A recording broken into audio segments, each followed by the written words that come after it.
Hi everyone, and welcome to week 2 of our Treating Trauma course. I thought I'd start here on the main course page just to make sure that I remind you of a couple of things. One is that only the most recent 3 announcements appear here. And here is a link to the Wednesday meeting at 4:30 if you're interested. I'll just be there. You don't have to sign up. You can just show up. Any time in the hour you can show up and ask questions or have a conversation. I'm fine with that. But if you want to see more than the last 3, you need to go to announcements, and then you'll see the entire list of announcements. Secondly, I just want to remind you that you can find your to-do list over here, and that there's also a calendar that has assignments on it. So the discussions themselves are not, that's posted here, but there's no due date on it because they have 2 due dates.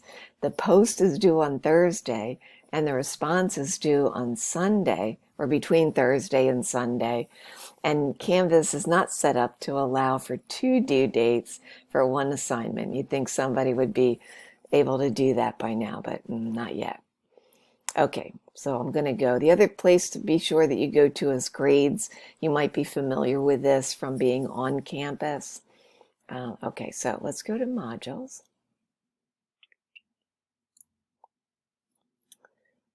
And here we are, done with week 1. Here we are with week 2. So this video that I'm making for you now will be here. I just want to give you a brief overview here. You'll see that there's an introduction in learning resources. This is where all your reading and videos are, except for the videos that I might make in addition to explain certain elements of trauma, and also the weekly video.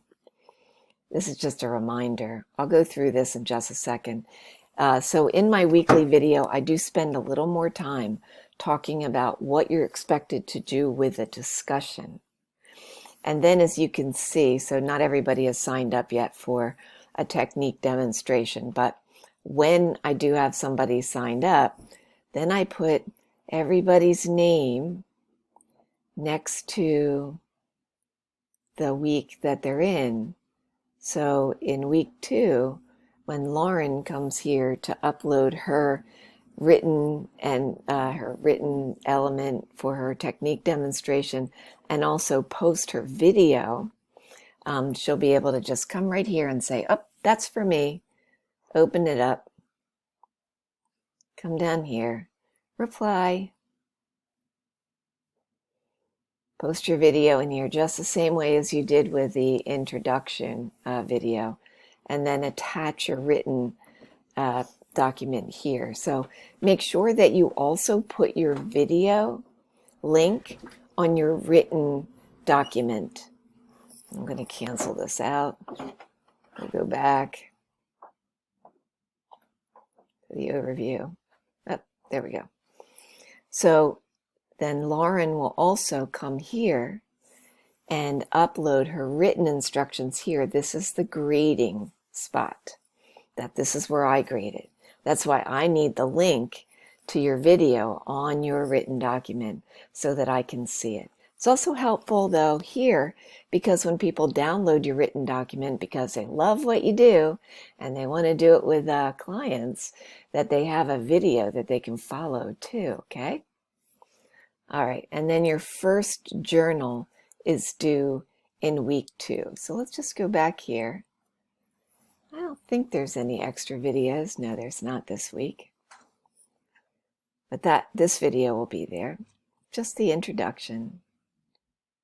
And then here are your reading assignments. So in this course, every week, in the discussions, you are going to be citing and referencing the 3 textbooks, Perry and Salzfitz, Rothschild, and van der Kolk. We added in some extra articles because they are interesting. You can talk about those articles in your post, but these 3 are required. So in this course, we are looking at how trauma affects the brain, the physical activity of what happens in your brain, your body, because trauma is often situated and remembered in our body, and then in our mind, how we think about things. Okay? And so all of these readings speak to all three of those elements. And you need these three in order to be able to complete the discussions in each week. Here is a PowerPoint that I did about neurobiology and trauma. Here is a video by Peter Levine. He is an amazing therapist. You'll see him later. He does a therapy session with a guy. Oh my gosh, it's so wonderful. Here's just something to give you some ideas about the human brain and how things are set up. And then here is Daniel Siegel. And he's also, if you ever have a chance to see him speak, and also Dr. Levine, they're both really wonderful speakers, and they talk in a way that just about anybody can figure out what they're saying. And so the books that they've written, videos that they make are just like that. Okay, you don't have to have sophisticated knowledge to understand. This is just a reminder about what I already showed you about uploading your technique demonstration in 2 places.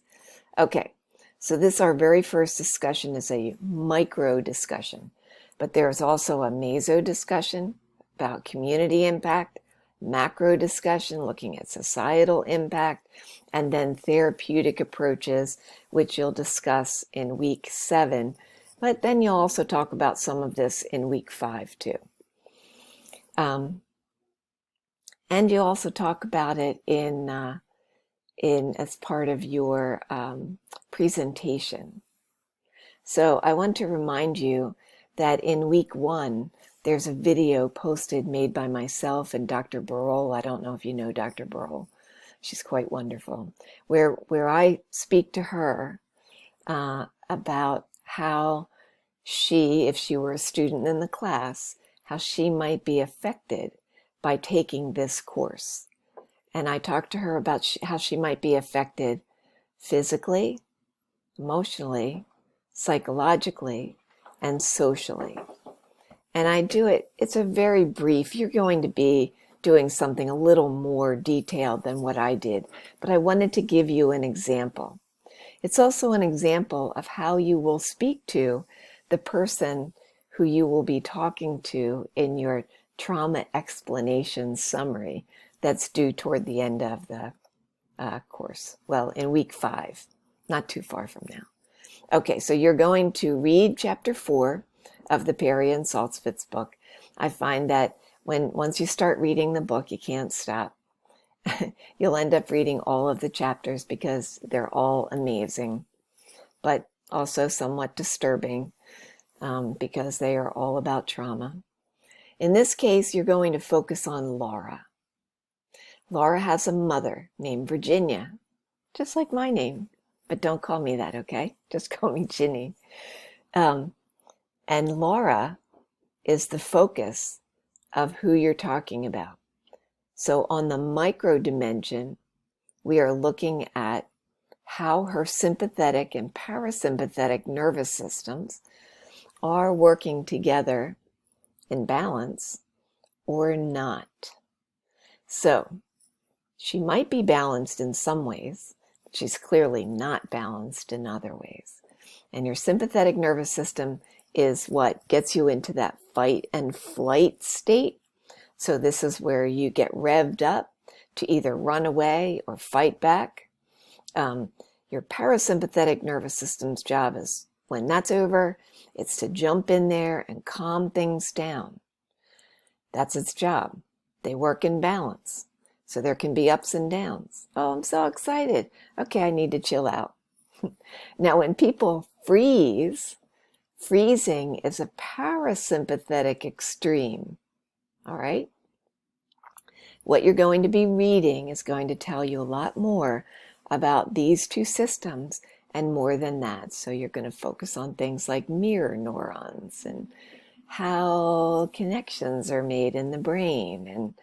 And then you're going to look at Laura's situation and you're going to say, well, from this sympathetic, parasympathetic brain perspective, here's how Laura is expressing her trauma.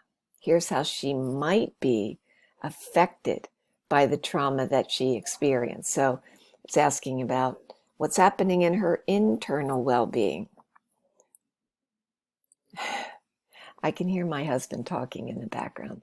I was on the phone with somebody earlier, and he was downstairs in the basement, like on the other side of the house, and he sneezed, and I had headphones in just like this, and the person I was talking to heard him. Even when he whispers, he's loud. So I'm sure that with the situation as it is, you'll get to hear him. He can't hear you though, because I have headphones in. Or he wouldn't hear you if we were talking to each other. Okay, so on one, you look at Laura on a physical level, you look at Laura on an emotional level. What is her range of emotions? How have her emotions been affected? What's her possible ability to express her emotions? So some things are not known, other things and so when that happens, we speculate about what the possibilities are. All right? We don't know for sure. We just say, hey, I think based on what I read, this could happen to Laura. And as a therapist, and I've been a therapist since the early 90s, I can tell you that that's true. Most of the time we're speculating because people don't always want to tell you that they've experienced trauma. All right, next we're going to look at the psychological impact.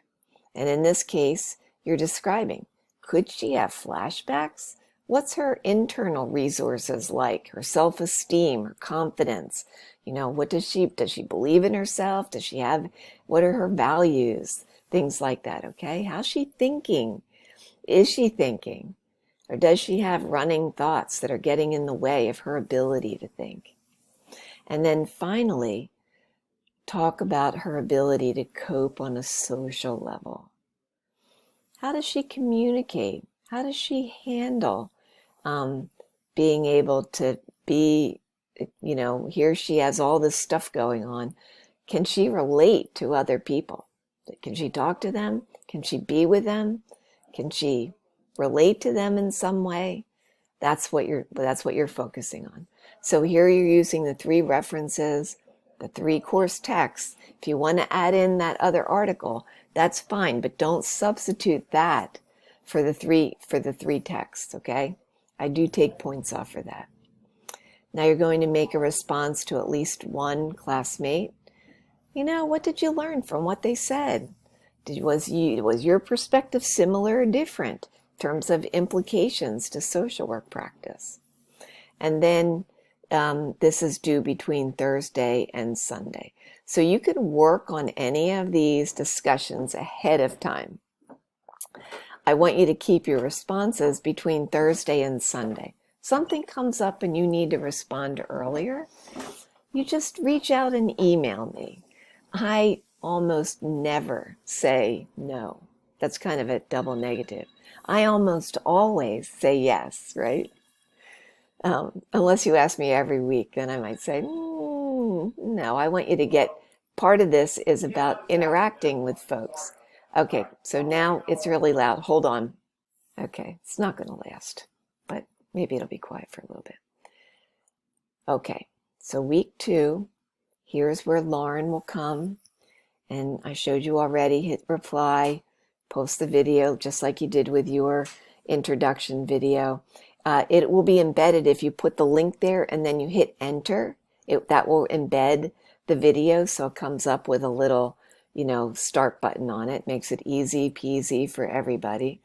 And then you'll also attach the written summary. So I just want to mention something that's important throughout the course. When you're writing in the discussions, please do not attach discussions.